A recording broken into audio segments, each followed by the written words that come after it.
Welcome to the 2024 Vtuber Iceberg. Today, I'm going to tell you about some positive events that happened last year, some neutral ones, and some absolute atrocities. If you somehow have never seen an iceberg video before, it's kind of a chart where each level gets a little bit darker in terms of context. Some people also do these kinds of lists with media like singers, where the most popular ones are on the first level, and then on the last ones there's people that are small and underrated. But for me, first of all, I'm gonna start with some good news actually. And also before I do that, I'd just like to say that this video isn't supposed to be super long like most iceberg videos. I'm scripting this, I hope it's gonna be around 20 minutes because my videos tend to be a bit shorter. Anyway, with that being said, let's get into it. First of all, I'd like to start with multiple big debuts within the shoujo and hololive. When it comes to the shoujo, they debuted 1 English talent and 4 whole Japanese talents. But since unfortunately I do not speak Japanese, I'm only gonna talk about the EN debut since I'm gonna spread any misinformation. The member that debuted last year in April is Vtuber, a normal legend VTuber with a rabbit-looking doll mascot. In 2024, she accomplished a lot of cool things like multiple covers, lots of collabs, and even added alpha debuts. Also, at the time recording, she sent at 165k on YouTube and at 163k on Twitch. Also, this might just be me, but she kinda sounds a bit like the ghost VTuber Mika Milatica from Nijisanji that graduated around a year ago. Which is a shame, I really liked her. Anyway, now let's move on to the hololive debuts. They debuted 2 new generations. Hololive Justice, which is the 4th English wave with the members Elizabeth Rose Bloodflame, Gigi Murin, Cecilia Evergreen, and Roar Pantera. Just like me, they did lots of debuts and covers this year, and Gigi Murin even won the award for Most Chaotic VTuber at the VTuber Awards. Also, they recently debuted their new, and as far as I know, first outfits with them being kimono styled. Like I said though, there are 2 new generations, the second one being Flow Glow. This group is the most recent one and a musical artist group that speaks Japanese. The new members are Isaki Ryona, Kogane Nico, Itsumiya Su, Rindo Chihaya, and lastly Kikirara Vivi. Also, unfortunately again, I do not speak Japanese, so I don't really know what they've been up to. But one thing I can definitely say is that I love their designs, especially Kikirara. She's a makeup artist, which I really love the concept of and all the little details on the model. Chef's kiss. Anyway, now let's move on to the second level with some more negative things. First of all, the graduation of Amelia Watson. She was the first ever member of hololive Generation 1 to graduate, and she had a final stream on September 30th. Also, she didn't fully graduate from hololive as far as it seems. Apparently she's still affiliated with the company and will still appear in stuff like the lore and in major events, but just not streams or makes content under that name and model. Now, next on this list is the whole Nux Taco situation. There's been so many things going on with this man. First, there was the whole situation with Nux and Jane animations, because he kept reacting to Jane's videos and constantly making the titles seem like he and Jane did something together. Jane animation teaches me about Pokemon 2-player Nuzlocke. Jane animation showed me the darkest Pokemon game and scared me. Jane animations and I found out we have ADHD. Goodbye. Jane and I had a great 10 years on YouTube. All things said. I think the whole thing wasn't as big in the VTubing space, but it was huge on TikTok. People were making so many memes and also kept comparing him to one Teen Titans episode where they added a new character called Bumblebee, and because they didn't remake the intro, it was literally just the same thing. But after every member introduction, they added and Bumblebee, and it just fits so well. Those memes always made my day back then. Now, anyway, that wasn't really harmful or really problematic, just kinda cringe. But there was another big controversy in the VTubing space with the VTuber Tigerholic, where they got accused of being a pedophile and also getting deplatformed on multiple platforms due to stalkers and haters reporting them. Anyway, there is a video of Nuxtaku with Asmongold, where Asmongold asked who Tiger is and Nux responded with saying he's a predator. Now the thing is, he's not. Well, and saying that just made more people hate Tiger for no reason, as well as Asmongold, who's a huge creator. Anyway, a few months later, Nux made a pinned comment on that post addressing the situation and also saying that there's a private investigator who found out that, well, Tiger didn't do the things people accuse him of. Ducks then made a statement in a podcast a few months later again. Was the whole podcast about the situation? No. Did he say it early in the video? No. He talked about it 20 minutes into it. Did he apologize? No, he doubled down. He made another response later though, explaining himself and also saying he apologized privately to Taiga, but yeah, there's a bunch of other stuff and some other details with Naksaku, but I don't want to talk too long about them. Also, let me just clarify, really important. I ranked this between the second and third level based off of what happened to Naksaku, not what happened to Taiga. If this was about what happened to Taiga, it will be down much deeper, okay? I just want to make that clear. Next, on level 3, is the situation with Twitch using AI emotes. There is really not a lot to say about this, but for anyone who doesn't know, Twitch revealed a new emote and it was clearly AI. Look at this. People, and especially artists, were upset at this because there are many other options they could have chosen, like commissioning an artist or just using a different popular cat meme. Aww. On the same level is Gampai. Basically, someone had leftover plushies of their design from a commission, and because they didn't want them to go to waste, that person tried to sell it in the Discord server of the Vtuber. Well, Gampai didn't like it, complaining that, oh, they never asked for permission, and how they are profiting off of them, and not even getting anything out of it.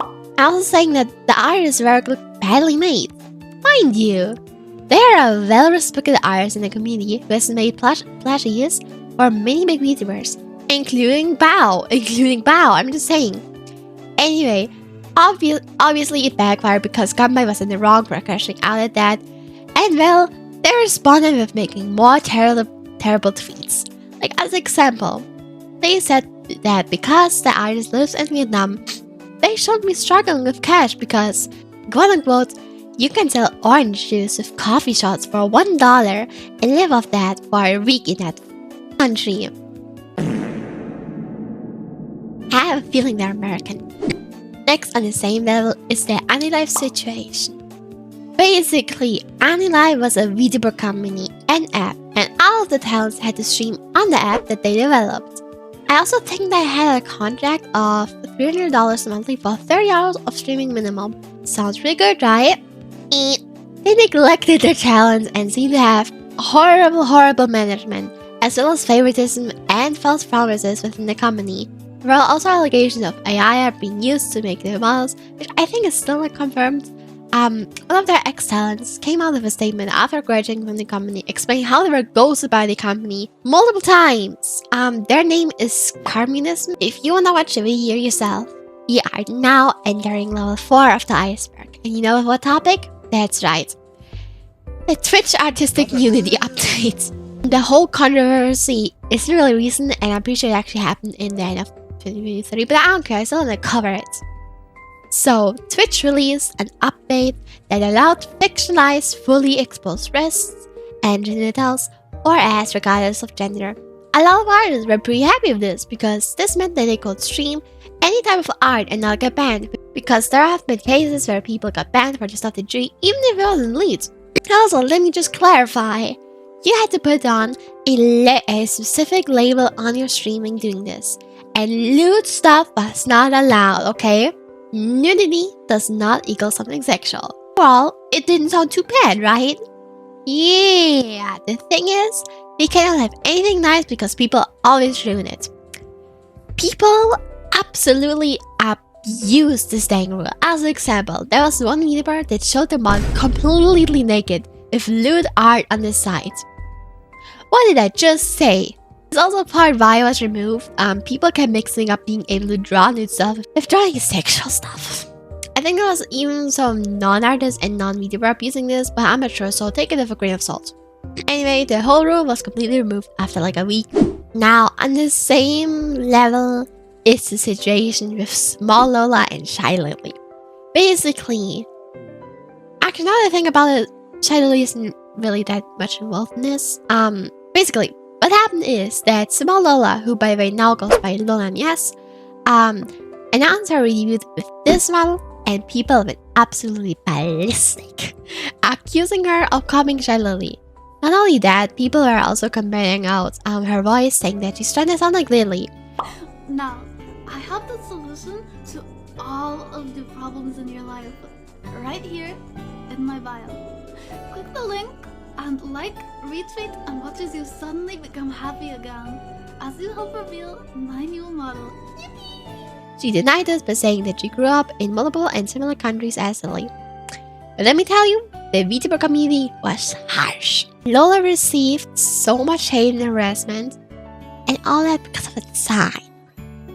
Lily even ended up stepping in and asking people to not go after her. At some point during this, she privated her accounts with only people that were following her could see her posts. She recently unprivate again after like half a year, and she also ended up debuting a new outfit and scrapping the old one. Now, on the second last level is Kenji being doxxed. Did y'all know he's my Kami Oshi? So last year, it came out that a VTuber by the name of Hololive, who by the way Kenji knows pretty well, made a private doxing and hate group chat where she was talking shit about him. Mind you, in this group chat there were people really close to Kenji, like Kage and Phoenix for example. Kenji also ended up face revealing to outdox them. Duff made a response, but I'm calling it a response because she didn't really end up apologizing, but kind of doubling down. It ended up, I think, going on hiatus. I say I think because at some point she completely rebranded to a new model, and well, a lot of people were kind of mad at that because it seemed like she was just trying to make people forget what she did. Especially as when she came back, she was absolutely welcomed with open arms by the VTuber community.